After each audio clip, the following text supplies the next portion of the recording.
윤석열 정부가 국민연금 개혁안 초안을 발표했습니다. 핵심은 더 내고 늦게 받는다입니다. 저출산, 고령화 현상이 심각해지면서 국민연금 기금은 오는 2057년 고갈될 것으로 추산되는데 이를 늦추기 위한 방안을 이번 정부 들어 처음 발표한 것입니다. 최근 저출산 문제가 심각하다는 소식은 다들 접하셨을 겁니다. 한국의 합계 출산율은 올 2분기 기준 0.75명입니다. 당연히 전 세계 최저 수준입니다. 합계 출산율은 여성 1명이 평생 동안 낳는 아이의 수입니다.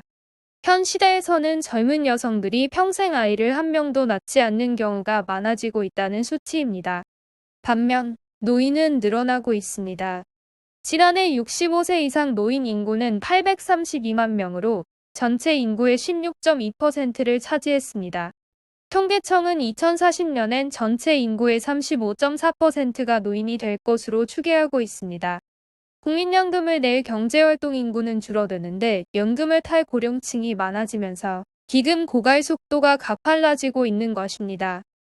연금 고갈 문제는 수년째 지속적으로 제기되어 온 문제입니다.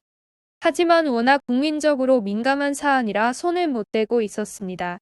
윤석열 대통령도 후보 시절 공약을 하긴 했지만 그동안 연금 개혁에 대한 이야기는 자제해왔습니다. 그런데 이번에 정부에서 처음으로 연금 개혁을 위한 청사진을 내놓은 것입니다. 이번 개혁안을 간단히 요약하면 매달 납부하는 국민연금 보험료를 1.6배에서 1.7배 높이고 연금 수급 연령을 현재 만 65세에서 68세로 늦추는 것입니다. 먼저 보험료율 인상부터 보겠습니다.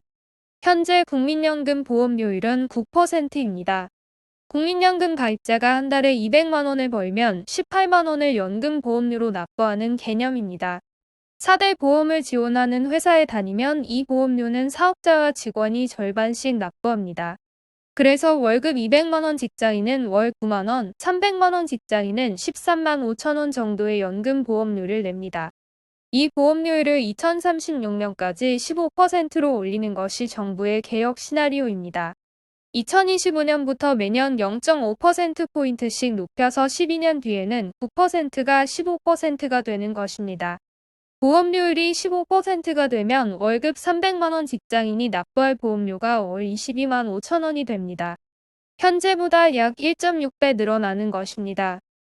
이 작업이 진행되면 연금 기금 소진 시점을 2057년에서 2073년으로 16년 늦출 수 있다고 합니다. 국민연금 최대 적립기금도 1778조 원에서 3390조 원으로 늘어납니다. 정부는 매년 0.2%포인트씩 30년간 올리는 방안과 3년마다 1%포인트씩 올리는 방안 등을 고려했지만 매년 0.5%씩 12년간 올리는 방안이 기금 소진 시점을 가장 늦췄다고 밝혔습니다. 이와 동시에 국민연금 수급 연령을 2048년까지 68세로 늦추는 방안도 제시됐습니다. 현재는 만 62세부터 연금을 탈 수 있고 5년마다 수급 연령이 1년씩 연장돼 2033년엔 65세로 상향됩니다. 이를 다시 5년마다 1세씩 더 늦춰 2048년엔 만 68세부터 연금을 탈 수 있게 하자는 방안입니다. 국민연금연구원 관계자는 2050년에 유럽연합 주요 12국 평균 연금 수급 연령이 약 68세인 점을 고려했다고 말했습니다. 이 안이 통과되면 연금 기금 소진 시점을 2년 정도 늦출 수 있다고 합니다.